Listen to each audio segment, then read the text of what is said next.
Hello students, welcome to my e-learning class. Today I am explaining financial accounting 2 marks questions of Rani Chennamma University question paper 2018. Section A comprises of 20 marks. You have to write 10 questions among 12 questions given, which carries 2 marks each. First question. State any two features of single entry system. Single entry ಸಿಸ್ಟಮ್ದ features ಬರೀರಿ ಅಂತ ಹೇಳಿದಾರಲ್ಲೇ. Okay, so first is adopted by sole trader or partnership firm. Single entry system is adopted by partnership firm or sole trader, single trader ಇರ್ತಾರಲ್ಲ ಅವರು. And only personal accounts are maintained. Personal accounts ಅಷ್ಟೇ maintain ಮಾಡ್ತಾರೆ, real ಮತ್ತು nominal accounts maintain ಆಗಂಗಿಲ್ಲ single entry system ಒಳಗೆ. And no uniformity is followed while maintaining the books of account under single entry system. Next is only one cash book is prepared contains personal and private business transaction. ಎರಡೂ ಒಂದೇ cash book ಒಳಗೆ ಬರೀತಾರೆ. 4 2 ಬರೆದ್ರು ಸಾಕೈತಿ, 2 marks question ಐತದಲ್ಲಿ. I have given 4 options. You have to write 2 or 3 features. Next, second question B. Why the debtors account is to be prepared? Single entry system ಒಳಗಿಂದನ question ಐತಿದ್ದು. Why you are going to prepare the debtors account ಅಂತ ಹೇಳಿ ಕೇಳಾಕತ್ತಾರ. To assert in the missing information such as opening or closing balance of debtors or credit sales or collection or bills receivable drawn. Debtors account ಎದಕ್ಕೆ prepare ಮಾಡಾಕತ್ತಾರು? ಓಪ್ನಿಂಗ closing debtors ನೋಡ್ಕೊಳಕ್ಕೆ ಯಾವ್ದಾರ ಒಂದು missing figure ಇರ್ತೈತಿ, information ಇರ್ತೈತಿ, ಅದಕ್ಕೆ ನಾವು prepare ಮಾಡ್ತೇವೆ ಇದನ್ನು. Okay, opening or closing balance of debtors ನೋಡೋಕೆ, ಕ್ರೆಡಿಟ್ ಸೇಲ್ಸ್ ನೋಡೋಕೆ, ಬಿಲ್ಸ್ ರಿಸೀವೇಬಲ್ ಡ್ರಾವನ್ ಎಷ್ಟು ಬಿಲ್ಸ್ ರಿಸೀವೇಬಲ್ ಬರೆದಿದ್ದಾರೆ ಅದನ್ನು ನೋಡೋಕೆ, ಮತ್ತು ಕಲೆಕ್ಷನ್ಸ್ ಎಷ್ಟಾಗೈತಿ ಅದನ್ನು ನೋಡೋಕೆ ಏನೈತಿ ಅಂತಂದ್ರೆ ಡೆಟರ್ಸ್ ಅಕೌಂಟ ಪ್ರಿಪೇರ್ ಮಾಡ್ತಾರೆ. C question C. State any 2 merits of single entry system. ಇದು ಸಿಂಗಲ್ ಎಂಟ್ರಿ ಸಿಸ್ಟಮ್ ಮೇಲೆ ಐತಿ ಕ್ವಶನ್ನ.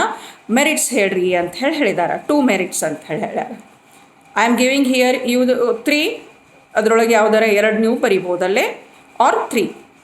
It is simple and economical. ಇಲ್ಲಿ ಸಿಂಪಲ್ ಬೇರೆ ಮತ್ತು ಎಕನಾಮಿಕಲ್ ಬೇರೆ ಮಾಡಿದ್ರೆ ಅಂದರೆ 2 ಪಾಯಿಂಟ್ ಆಗ್ತೈತಿ. It is simple method of accounting. Okay, ಆಮೇಲೆ ಇಟ್ ಈಸ್ ಎಕನಾಮಿಕಲ್, ಕಾಂಪ್ಲಿಕೇಶನ್ ಇಲ್ಲ, ಹೆಚ್ಚಿನ ಖರ್ಚಿಲ್ಲ ಅಂತ ಹೇಳ್ತೇವೆ. And limited accounts are prepared. Single entry system ಒಳಗೆ limited accounts are prepared. And it is very helpful for household, social and for festival. Simple format ಒಳಗೆ ಈಗ ಅಕೌಂಟ್ಸನ್ನು ನಾವು ಪ್ರಿಪೇರ್ ಮಾಡ್ತೇವಲ್ಲೇ. These are the merits of single entry system.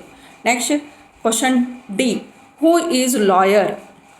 ಇದು accounting for profession, accounts of profession, ಅದ್ರ ಮೇಲೆ question ಐತಿ. Who is lawyer ಅಂತ ಹೇಳಿ ಕೇಳ್ಯಾರ. Lawyers are those persons who render legal services to the various parties or clients. ಲಾಯರ್ಸಿಗೆ ನಾವು advocates ಅಂತಲೂ ಕರಿತೇವೆ ನಾವಲ್ಲಿ. ಲೀಗಲ್ ಪರ್ಸನ್ಸ್ ಅದಾರ. Those persons are rendering some specific clients or parties. Okay. E. What is work in progress? Work in progress ಅಂದರೆ ಏನು ಅಂತ ಹೇಳಿ ಕೇಳಾಕತ್ತಾರ. At the closing date of accounts there will be number of incomplete works or partly completed works which are yet to be extended till finish ಅದನ್ನು ಮಾಡೋದೈತಿ. For which no bills are made such value incomplete work is called as work in progress ಅಂತ ಹೇಳಿ ಹೇಳ್ತೇವೆ. At the closing date of accounts, there will be number of incomplete or partly completed works which are yet to be executed, for which no bills are made. Such valued incomplete work is called as work in progress. Next question. Name the different kinds of farm transactions. Farm transactions kinds ಹೇಳ್ರಿ ಅಂತ ಹೇಳಿದ್ದಾರೆ. Kinds of farm transactions, cash transactions ಐತಿ, which includes cash receipts and cash payments. Cash transaction ಒಳಗೆ cash ರಿಸಿಪ್ಟನ್ನು ಬರೆಯಾಕತ್ತೀರಿ, cash ಪೇಮೆಂಟನ್ನು ಬರೆಯಾಕತ್ತೀರಿ. Credit transaction ಎರಡನೇದು ಕ್ರೆಡಿಟ್ ಟ್ರಾನ್ಸಾಕ್ಷನ್, ಇಲ್ಲಿ ಕ್ರೆಡಿಟ್ ರಿಸಿಪ್ಟ್ಸ ಕ್ರೆಡಿಟ್ ಪೇಮೆಂಟ್ಸ ಬರೆಯಾಕತ್ತೀರಿ. ಆಮೇಲೆ ನೆಕ್ಸ್ಟ್ ಎಕ್ಸ್ಚೇಂಜ್ ಟ್ರಾನ್ಸಾಕ್ಷನ್ಸ್ ಅಂತ ಹೇಳ್ತೀವಿ. That means you can call barter ಸಿಸ್ಟಮ್ದೊಳಗೆ ಹೆಂಗೆ for kind you are giving the kind or you are exchanging with services, you are providing services to another and you are getting the service from them, or interchangeably kind service, ಅದನ್ನು ನಾವೇನಂತೀವಿ exchange transaction ಅಂತ ಹೇಳ್ತೇವೆ. Exchange transaction ಒಳಗೆ ಏನಾಗತ್ತೈತಿ, ಒಂದು kind to kind ಆಗ್ತೈತಿ, otherwise service to service ಆಗಾಕತ್ತೈತಿ, or service to kind ಆಗಾಕತ್ತೈತಿ. Okay. Next notional transaction. Notional transaction ಹೌಸ್ ಹೋಲ್ಡ್ಗೆ ಏನು ನೀವು ರಿಲೇಟ್ ಮಾಡಾಕತ್ತೀರಿ ಅಥವಾ ಕೆಲಸ ಐತಿ ಅದನ್ನು ಮಾಡಾಕತ್ತೀರಿ, ಮನಿದೊಂದು ಮಾಡಾಕತ್ತೀರಿ, ಅದನ್ನು ನೋಷ್ನಲ್ ಟ್ರಾನ್ಸಾಕ್ಷನ್ ಅಂತ ಹೇಳ್ತೇವೆ. So kinds of form transaction ಒಳಗೆ 4 ಅದಾವ. ಒಂದು ಕ್ಯಾಶ್ ಐತಿ, ಒಂದು ಕ್ರೆಡಿಟ್ ಐತಿ, ಒಂದು ಎಕ್ಸ್ಚೇಂಜ್ ಐತಿ, ಒಂದು ನೋಷ್ನಲ್ ಐತಿ. Okay. Kinds of form transaction. Next question G. State any 2 features of farm accounting. 2 features of farm accounting ಕೇಳಿದಾರಲ್ಲೇ. Okay, I am giving you 5. You can write only 2 or 3. It is family business. Farm accounting ಯಾವುದೈತಿ, family business ಐತಿ, ಕುಟುಂಬದ ಒಂದು ಉದ್ಯೋಗ ಐತಿ. And family first feature ಅದೈತಿ. Next family members put there total labour to that family business. Next wages are paid in ಕೈಂಡ್ದೊಳಗೆ ಕೊಡುವ ಒಂದು ಪದ್ಧತಿ ಇನ್ನಾದ್ರೂ ಐತಿ ವೇಜಸ್ಸ. ಆಮೇಲೆ farm produce is consumed by household, most of the portion is consumed at household. Next, farm activities are mostly dependent on natural calamities. Natural calamity ಮೇಲೆ dependent ಐತಿ ಫಾರ್ಮ್ ಆ್ಯಕ್ಟಿವಿಟಿ ಅಂತ ಹೇಳ್ತೇವೆ. ಓಕೆ. Question number J. ಡೈರೆಕ್ಟ್ಲಿ ಜೆಗೆ ಯಾಕೆ ಹೋಗೇವಿ ಅಂತಂದ್ರೆ, G ಆದಮೇಲೆ ಫಾರ್ಮ್ ಅಕೌಂಟಿಂಗದಾದ್ಮೇಲೆ 2 ಕ್ವಶನ್ ಏನದಾವ ಅಂತಂದ್ರೆ ಎಚ್ ಆ್ಯಂಡ್ ಐ ಏನದಾವ, ಅವು ಡಿಪಾರ್ಟ್ಮೆಂಟಲ್ ಅಕೌಂಟ್ ಮೇಲೆ ಅದಾವೆ. ಡಿಪಾರ್ಟ್ಮೆಂಟಲ್ ಅಕೌಂಟ್ ಈ ಸೆಮಿಸ್ಟ್ರಿಗೆ ನಿಮಗಿಲ್ಲ ರಾಣಿ ಚೆನ್ನಮ್ಮ ಯೂನಿವರ್ಸಿಟಿಯವರಿಗೆ. So I am skipping both of that. Directly J, question number J. What is short working ಅಂತ ಹೇಳಿ ರಾಯಲ್ಟಿ ಅಕೌಂಟ್ ಒಳಗಿನ ಕ್ವಶನ್ ಐತಿದ್ದು. ಶಾರ್ಟ್ ವರ್ಕಿಂಗ್ ಅಂದರೆ ಏನು ಅಂತ ಹೇಳಿ, when actual royalty is less than, actual royalty ಕೊಡ್ತಿರ್ತೀವಿ ನೀವಲ್ಲೇ, it is less than minimum rent. Royalty minimum ರೆಂಟ್ಗಿನ ಕಡಿಮೆ ಐತಿ. The difference between the 2 is called as short working ಅಂತ ಹೇಳ್ತೇವೆ.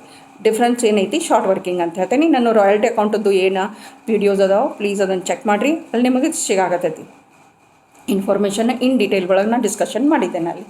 Okay. Next, how is minimum rent may be reduced in case of strike ಅಂತ ಕೇಳ್ಯಾರ. Strike ಇದ್ದು ಹೊತ್ನಾಗ minimum rent ಹೆಂಗೆ reduce ಮಾಡ್ತೇವೆ ಅಂಥೇಳಿ ಇದ್ರ ಮೇಲೆ ಟೋಟಲ್ಲಾಗಿ payment of minimum rent at the time of abnormal situations ಅಂತೇಳಿ ಒಂದು ವಿಡಿಯೋ ಐತಿ, ಅದನ್ನು ಪೂರ್ಣ ನೋಡ್ರಿ. ಸ್ವಲ್ಪ ನಿಮಗೆ ಅದ್ರ ಮೇಲೆ ಕ್ವಶನ್ ಬಿದ್ದಿರಿಸೋದಕ್ಕೆ 5 ಮಾರ್ಕ್ಸಿಗೆ ಬಿದ್ದಿರಿಸೋದಕ್ಕೆ you are able even up to write. ಈಗ ಸದ್ಯ ಏನೈತಿ ಶಾರ್ಟ್ ಒಳಗೆ 2 ಮಾರ್ಕ್ಸ್ದು ಕ್ವಶನ್ ಐತೆ. ಅದಲ್ಲೇ minimum rent is to be reduced proportionate ಅಂತ ಹೇಳಿ ಹೇಳ್ತೇವೆ. Proportionate to the period of strike ಅಂತೇಳಿ ಹೇಳ್ತೇವೆ ನಾವಲ್ಲೇ. ಓಕೆ. ಅಂದ್ರೆ ಮಿನಿಮಮ್ ರೆಂಟ್ ಫಿಕ್ಸ್ ಉಳಿಯಂಗಿಲ್ಲೇ ಎಬ್ನಾರ್ಮಲ್ ಸಿಚುವೇಶನ್ ಒಳಗೆ, ಯಾಕಂದ್ರೆ ಆ ಟೈಮಿಗೆ ನಿಮ್ದು ಪ್ರೊಡಕ್ಷನ್ ನಿಂತು ಬಿಟ್ಟಿರ್ತೈತಿ. ಎಬ್ನಾರ್ಮಲ್ ಸಿಚುವೇಶನ್ ಅಂದ್ರೆ ಸ್ಟ್ರೈಕ್ ಒಳಗೆ ನಿಂತು ಬಿಟ್ಟಿರ್ತೈತೆ. ಅದಲ್ಲಿ 2 ಮಂತ್ ನಿಂತಿರ್ಬೋದು, 3 ಮಂತ್ ನಿಂತಿರ್ಬೋದು. ಪ್ರಪೋರ್ಷನೇಟ್ಲಿ ನಾವು ಏನು ಮಾಡ್ತೇವೆ, ಮಿನಿಮಮ್ ರೆಂಟ್ನು ಕಡಿಮೆ ಮಾಡ್ತೇವೆ. ಮಿನಿಮಮ್ ರೆಂಟಾಗಿ ಕಡಿಮೆ ಮಾಡ್ತೇವೆ ನಾವಲ್ಲೇ. Okay. Yes. Next is who is lessee ಅಂತ ಹೇಳಿ ಕೇಳಾರ. Who is lessee. Lessee, the person who makes the payment or who uses the asset. Lessee ಅಂತ ಯಾರಿಗೆ ಕರೆಯಾಕತ್ತೇವೆ ನಾವಲ್ಲೇ, the person who makes the payment or uses the asset. ಅವಾಗ ನಾವು lessee ಅಂತ ಹೇಳಿ ಕರೆಯಾಕತ್ತೇವೆ. It is 2018 question paper. After 2 days you have your financial accounting paper. Please go through the video. Thank you.